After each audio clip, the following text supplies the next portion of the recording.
All right, let's welcome to the BS podcast. He is one of my favorite people of all time, one of my favorite wrestlers, and probably yours as well. It is the one, and it is the only Mr. Kurt Angle, ladies and gentlemen. How you doing, Kurt? I'm doing great. Thanks for having me on. Dude, it's good to see you again, man. You look fantastic. How you feeling? Thank you. I'm doing good. Body's a lot healthier. Had my knees replaced, back surgery, neck surgery. So all I have to have done yet is my shoulders, and I'll be A-okay. Have you tried other methods before surgery as your doctor? You know, usually they say outside of PT, PRP, and then surgery. Have you tried some alternative? Yes, I tried everything possible. So, you know what, though? My doctor said to me, listen, why don't you hold off? Because there's something better to come around the corner. In other words, he told me the shoulder replacements aren't 100% guarantee. They might work, might not. He said, wait for something better to come along. So he's basically saying that next year there's going to be something that's even more formidable. And I don't know if that's true or not, but that's the way these doctors think now. Have you heard of ozone therapy? No. Okay. I own an ozone therapy spa, first and only in Central Florida. I don't know where you're living these days, but ask around and I can text you the information, especially doing it non-invasively, which is how we do it through what's called a Hocket sauna. Yeah. But I'm sure you're familiar with guys like Gary Brecka and whatnot. The big into ozone therapy, been around for over 100 years. Right. It rejuvenates and repairs your cells at the mitochondrial level using other modalities. So it's activated oxygen. I mean, it's O3, which creates 2x of O2 because O3 is an unstable molecule. I mean, I can do the whole shebang, but the stories that I could tell you from just 9 months of being open, from cancer to COVID to autoimmune, even Ben here, my partner, and his diabetes, it blow your mind. So I'll send you the information and try to find somebody where you're at. I tried everything. I tried stem cell. I tried everything. So not ozone. You haven't tried ozone. Well, I'll try it. I'll try anything. So I'll do it. Yeah, and it's not. I tell you, it's cool. I went this morning for my arthritis, and I can already right now feel a lot looser than I was just before the half-hour session. Right. Big difference. That's pretty cool. All right. Well, I'm glad you're doing well, health-wise and whatnot. Let's start out with the news. Just recently, you now are a sports analyst for Hulk Hogan and Eric Bischoff's new company, Real American Freestyle. How did that come about? They approached me probably about 6 months ago, told me they were going to come out with a professional wrestling league. And I was like, that's a great idea. It's, you know, they've done it before. It didn't work. But what the difference with these guys now is they actually have the funding to back it up. So, you know, in the past, there have been wrestling leagues like this, a couple of them, and they didn't do well because they were broke before they started. Right. So you got to have revenue in order to make a successful company. These guys have the revenue to do it, and they're also signing the best wrestlers in the world. I mean, they're getting the top of the heap, and guys like Bo Nickel and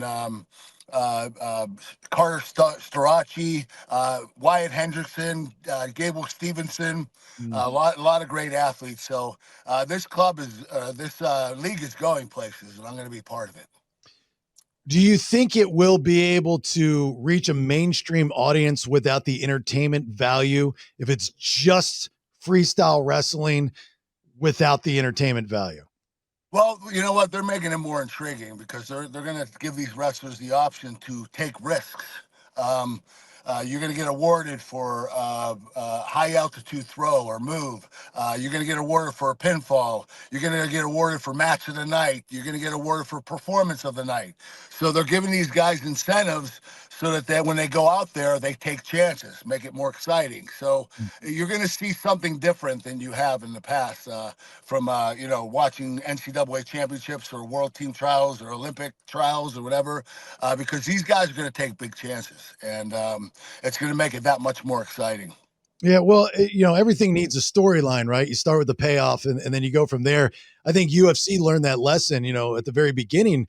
I mean, they almost went bankrupt until they had the reality show, and then Forrest Griffin kind of helped save that company.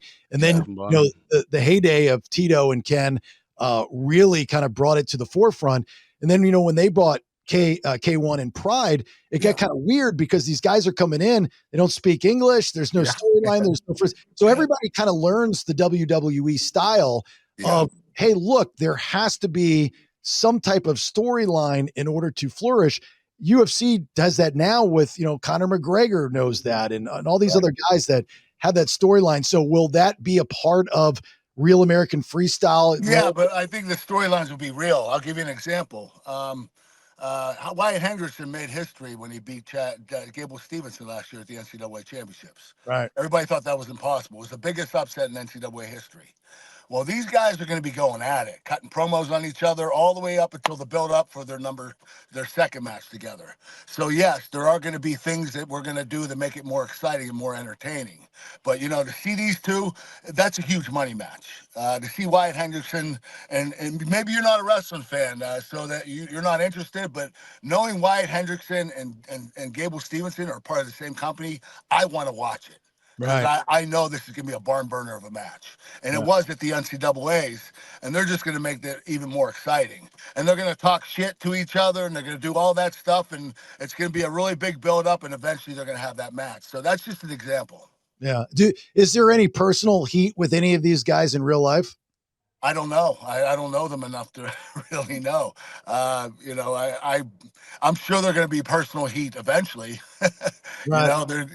So that's going to happen eventually, but we'll see what happens. Who are they going to team you up with at the booth? Do you know? Chael Sonnen and Bubba Jenkins. Oh, okay. So they'll be two of my commentators alongside with me. They got a ring announcer and everything yet? I think Bruce Buffer. If not, I think they're going to go with Jazz Segura. Oh, okay. So they do have a lot of funding for this. Apparently, yes, they get Buffer. Do. Like I said, they have the backing. That's all it needed. You give amateur wrestling a chance, and it'll flourish. Trust me, they will. Yeah. Well, it seems like especially America is yearning to kind of grab something new. I mean, we saw that with the influx of soccer and the MLS and the quick spread of that, even though, I know I'm not a big soccer guy, but it's no arguing. It's the largest international sport, right? But it's never been an American driven sport, but now it kind of is. And then you see what Caitlin Clark has done with the WNBA, and then it's bringing attention to people that would not really. I mean, I'm sitting at the poker room watching a WNBA game, and I've been to WNBA games when I was in Atlanta, and I was like, but now I'm watching and I'm going, this is actually pretty entertaining. This is pretty cool. They're going to get paid. Yeah, and they're going to get paid. So, you might be onto something here as well, Kurt, or Hogan. And not only that, but we're going to go global. We're going to do a lot of shows outside the United States. So you talk about soccer being a popular sport worldwide. Wrestling is one of the top sports in the world overall, worldwide. There's wrestling is now the freestyle wrestling is not the way we wrestle in high school and college. Okay, we have to learn that after high school and college. Is that more like a Greco-Roman thing? Freestyle and Greco-Roman. Freestyle and Greco-Roman are two styles internationally. That's what they do overseas. We don't do it till we get out of college. And so we have a disadvantage because we have our own style of wrestling. It's not nearly the same as the international style. But we're going to go global with this. We're going to India. We're going to Russia. Those markets are huge for wrestling. So this is going to be a global company. Wow. Whose brainchild was this? Chad. He's the owner. I can't remember his last name, but he's the one that had his sights set on this. And Izzy Martinez, I know he had a lot to do with it too. Izzy is a wrestling coach, trainer. He trains a lot of MMA fighters. He's very successful. He's out of Chicago. Could you see, Kurt, the Real American Freestyle, which is now, your employer, it was being a sports analyst, at some point, you, Hogan, and Bischoff involving Real American Freestyle with WWE in a storyline, those two combining? I don't know. I don't know. You know what? right now, I think all we want to do is set our sights on, real competition and, see where it goes from there. But you never know. I mean, things are so unpredictable with, with WWE and with Hogan and Bischoff. You never know. So, it might occur eventually. I mean, honestly, you never know. Yeah. You were talking about global payoffs and all this stuff. What about like the Abu Dhabi market? I mean, we all just saw what happened with Ronaldo and his fat check. I mean, what kind of expectation do you guys have to grow into that kind of space? We have the ability. The wrestling is pretty popular over there too in the Middle East. They So got some dollars. yeah, they have a lot of dollars.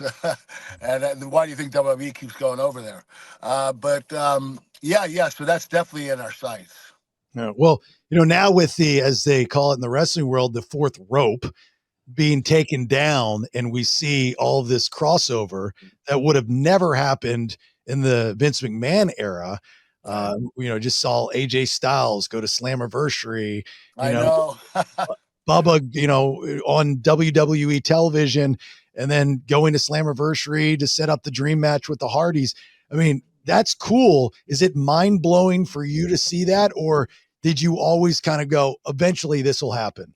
No, I didn't see this happening. But I do believe that it's because WWE is ownership, and they have a new boss, and I think he is reaching out, trying to make the company a lot bigger and extend their tentacles. I know Vince McMahon would have never done it, and he has reasons for that. But I just think that it's good for overall for wrestling. And the thing is, for me, to know that they're affiliating with TNA, I had my best career in TNA. I had a better career in TNA than I did WWE. And a lot of fans didn't see it. So I'm hoping that, WWE buys the TNA library and these fans can see Kurt Angle wrestling in TNA. I had a phenomenal career in WWE, but I can't lie. My career was better in TNA. I actually spent more time there. I was there for 11 years. WWE, I was there for 7. Why do you say TNA? I mean, I was there just about every match at Universal, Mhm. and I'm good friends, that with Bubba, but I was there for most of your matches Yeah. on the lot, and I would have never thought you would have said that. So why do you think your career was better with TNA than WWE?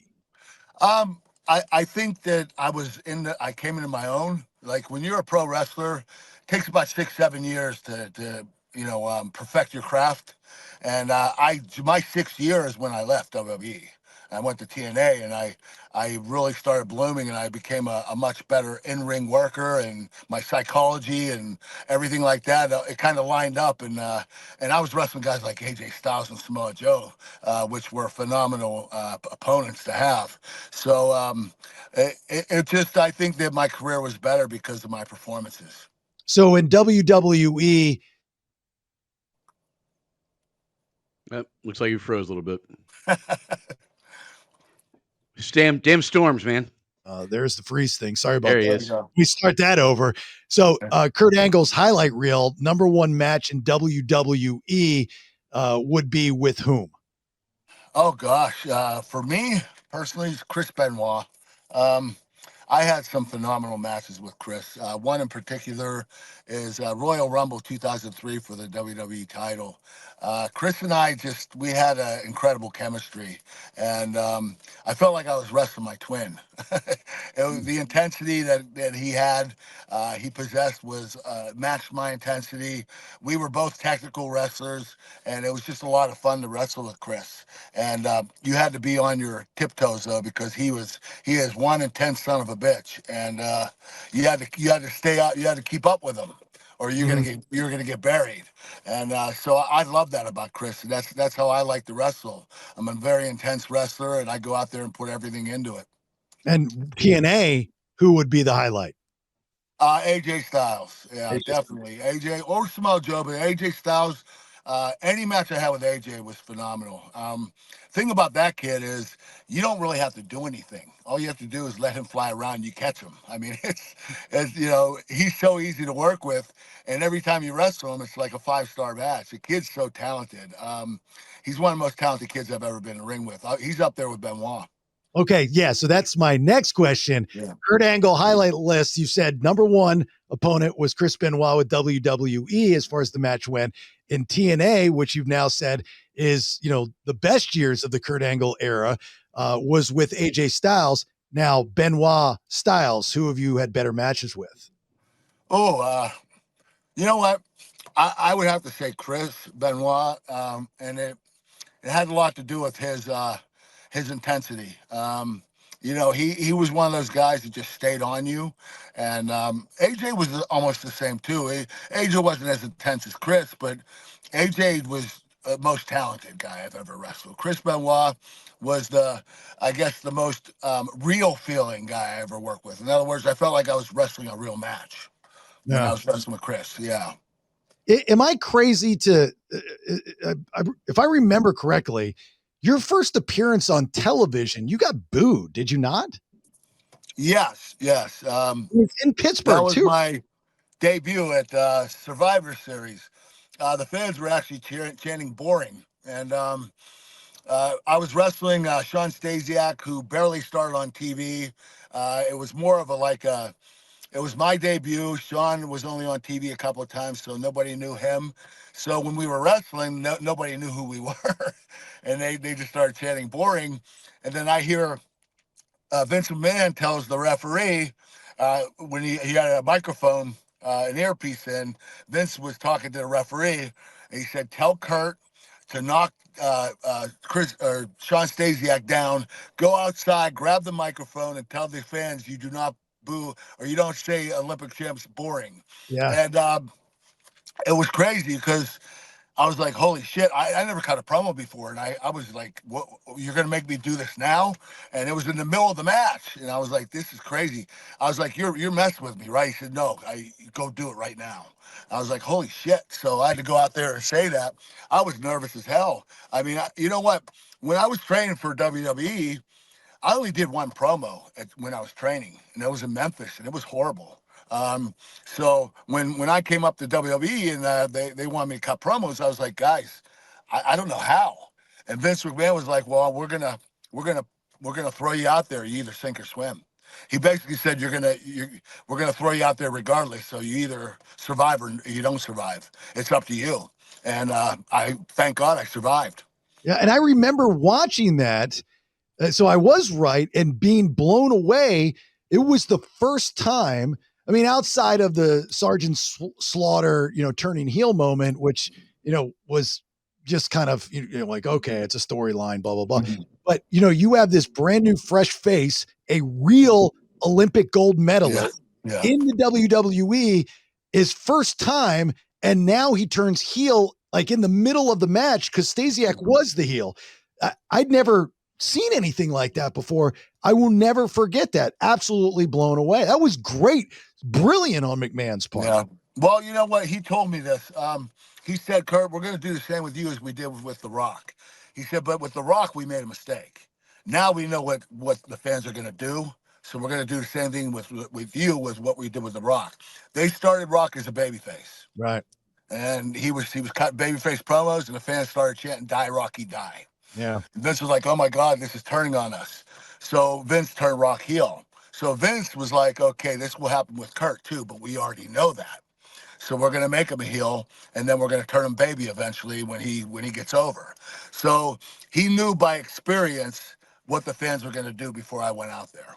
And you could blame Stone Cold Steve Austin for that, right? Because he started the era of, even though Razor Ramon was, the bad guy, but Stone Cold was the bad guy. The bad guys that are good guys, yeah. Yeah, the bad guy you loved. He was like the first of the Attitude Era of being, and then you look at what NWO did in WCW. Yeah. It was this whole era of there's a gray area between baby and heel, and you have to figure So you got caught up in that at the beginning. So you got kind of lucky that Rocky set the blueprint.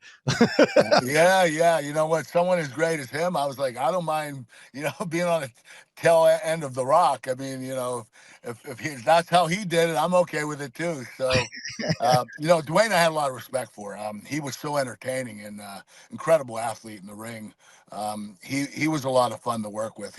I beat him for my first world title, Right. and it was really cool because he could have said no, but he was like, this kid's ready. And so I give him a lot of credit for allowing me to become the champion. Well, he went through the struggles before you of being held back from what I understand, Right. so it was kind of, it's always nice to see, I wish the entire world subscribed to the wrestling code of putting over the next in line. Right. Yeah. In the radio business, in which I'm for the most part out of now, it's not like that. It's every man for himself because everybody's insecure.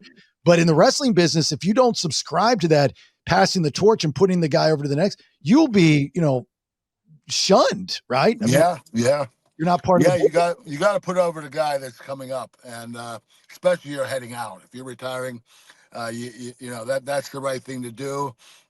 It's to give him a push so that fans either care about him in the right way or the wrong way. But it's always about giving people pushes, and by putting someone over, by losing to them, is the best kind of push you can get.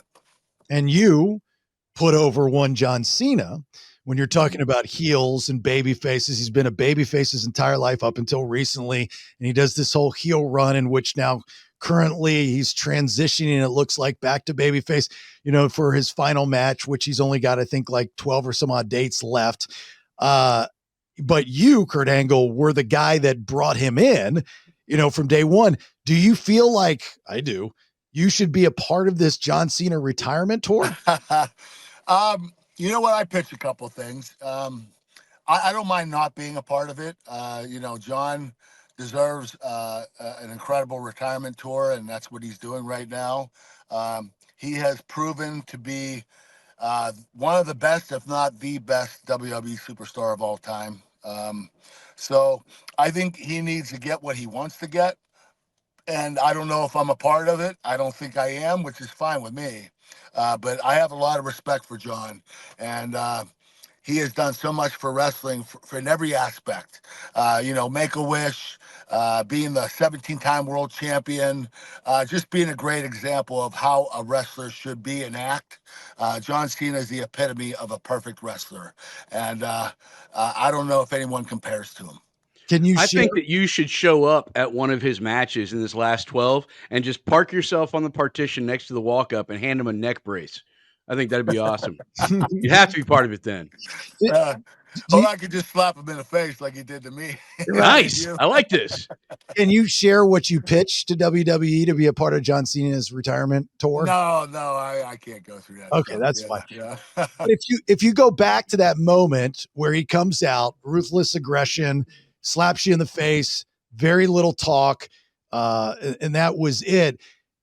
Is there a way to incorporate that small moment in time, which turned out to be a very big moment in WWE history and wrestling history, to his last match? Like, because it's going to be probably Cody, right? So, so I guess I'm asking you what you said. You're not going to incorporate Kurt Angle. I have no idea. Yeah, I'm just trying to think of, because Cody's going to be the baby face and John's going to be, I don't know how they're going to pull it off. I really don't. I don't know, but my guess is that John's going to turn baby during the match. Yeah, but does Cody go? You know what? Though I'm not. You know what? I'm not going to say anything because I don't want the fans saying I blew it for them. You know what? I don't know what's going to happen. I'm gonna tune in and watch. To be honest with you. Yeah, sure. Were you? I think they're going to hug. Well, they could. That's never going to happen. You could pull that off, the like, hey, thanks for the last match, and it's a kumbaya kind of. I mean, it's been done.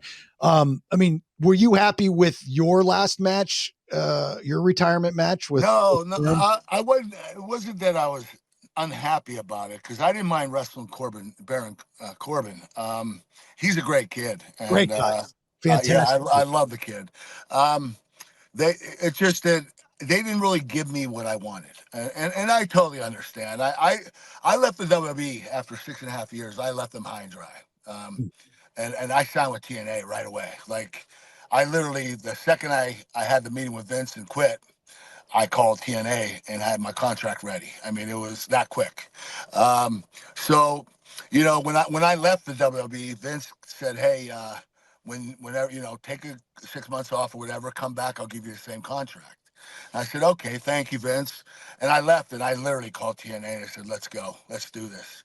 Wow. So, because of that, and being in TNA for 11 years, when I came back, I had to eat a little bit of a shit sandwich. So Yeah. it was okay though. I totally understood. And when you're one of the top guys in the company and you kind of leave them high and dry, and they, and you go to another company, it kind of takes, they took it personally. And so, I did what I had to do, and I did what I thought I needed to provide for my family, and to make me as healthy as I possibly could be. I just couldn't complete. I couldn't keep going with the schedule that they wanted me to do in WWE. So Mm. that's why I went to TNA, because they gave me a reduced schedule, and I was thinking about my health. I was having painkiller problems. There was a lot of stuff going on, and I just felt like I was losing myself, and I had to get out. So I Mm. went to TNA for 11 years, and then I called WWE, and they don't want me. And I'm like, okay, I guess I'll just sit and wait. And eventually they called me and said, hey, we'll start you now. Yeah. And this is what you're gonna do. And I I had no choice. Like this, Minimum they, wage. listen, they literally, I came in to wrestle, and they said, oh, you know what? Before you wrestle, we want to induct you in the Hall of Fame. I'm like, but I'm not retired. They said, we know. We're just going to induct you in the Hall of Fame first. So I get inducted to the Hall of Fame, and I say, okay, I'm going to wrestle now, right? And I'm getting all pumped up. And they're like, no, we're going to make you GM of Raw. I Mhm. said, why? I want to wrestle. They said, we'll get to the wrestling. So I'm GM for like 8 months, and I'm inactive. I'm not doing anything, no working out, because I'm so busy being GM. And so I lose everything that I had in my body. Like, my legs stiffened up. I started getting arthritic. My back, I couldn't move anymore, because I wasn't bumping in wrestling, and I wasn't active in the ring. And here I am, almost 50 years old. And so I lost a step. And when I started wrestling, I noticed it, and I was like, okay, I can't do this. So my tour was only like 5 matches, and it was Baron Corbin. That was it. And there was no real build up or anything. So it was a crappy tour. But I'm grateful that I was able to do it, because the fans at least saw me wrestle in the WWE ring before I retired. And I love the WWE fans. They're my favorite fans in the world. And I'm just happy I was able to come back and perform to them for them before I wrestled. But I'm not complaining. I understand the business. I understand how things go. And sometimes you're in the right place or the wrong place, and sometimes you have to eat shit. And I had to, and it's okay. I didn't have any hard feelings. I just thought that my retirement could have been a little bit better. You got one more left? Nope.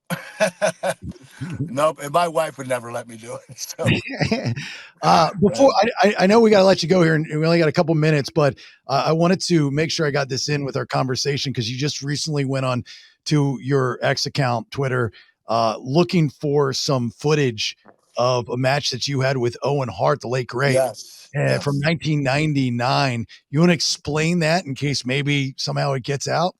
When I wrestled Owen Hart when I was training to be on TV, WWE was inviting me up to their TVs, Raw and SmackDown, and before the show would start, they would have me do dark matches.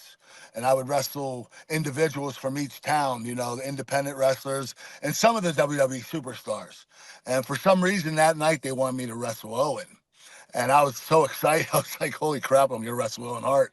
And thing is, Owen died 5 days after that. That's when that accident occurred. So I was I wasn't the last one to wrestle Owen, because he wrestled 4 days later in a house show, and then he died on Sunday.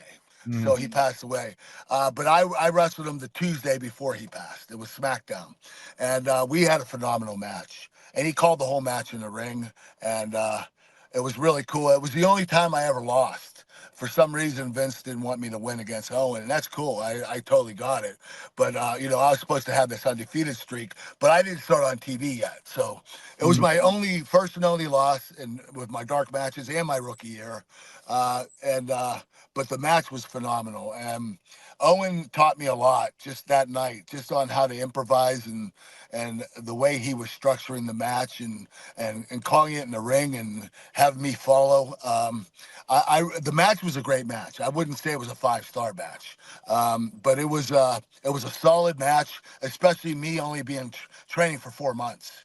WWE started me on TV 7 months into my training. I didn't know what the hell I was doing. I mean, my opponents had to structure the whole entire match for me and call the whole entire match in the ring so I would forget spots. What's a normal timeline?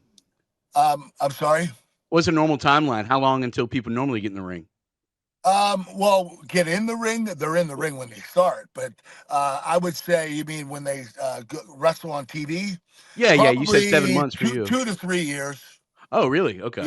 Yeah. So I did. I was 7 months in, and they wanted me to start. I was like, I literally didn't know what I was doing, and I didn't know how to cut a promo. I barely knew psychology. I could barely structure a 6-minute match. So here I am. Vince wants to give me an opportunity, and I'm like, whoa, I don't know what the hell I'm doing, but I'll listen to my opponents. So I became such a good listener, a good follower, that I then became a good leader. After a year of doing that, I started structuring matches, and I started leading matches. Within 2 years in the business, I became the best. I was literally the best in the business in 2001. It would happen that quickly. Yeah. And in those days, I don't even think had FCW, right? It was no, well, we didn't have NXT. We had Memphis was a territory, and they send the guys down there to train a little bit, and they didn't do that much training down there. All we did was whatever we had to do on TV every Saturday. So if they wanted me to cut a promo, nobody taught me. They just gave me a microphone and said, cut the promo. Yeah. And it was like, okay. And I did one promo in Memphis, and that's it. And Vince McMahon wants me to cut promos in WWE when I'm starting on TV. We didn't have NXT. We didn't have OVW. We didn't have anything. So I had no way of preparing for TV. I had to go out there and sink or swim. That was it. And so 1999, it's Kurt Angle, Owen Hart. Where's it at?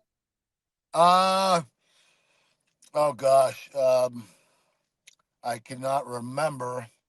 Because we can get internet sleuths to pull all the credit card records from whatever the venue is, and then say, "Hey, I know somebody had it when I posted. I saw somebody that said the date. I can't remember when it was." Oh, okay. Yeah, but a lot of fans knew the date, huh? Are you offering up a bounty or it's a signed merch? No, I'm just curious, man. Yeah, I'll give $1 million whoever. Yeah, don't say that. Don't say that.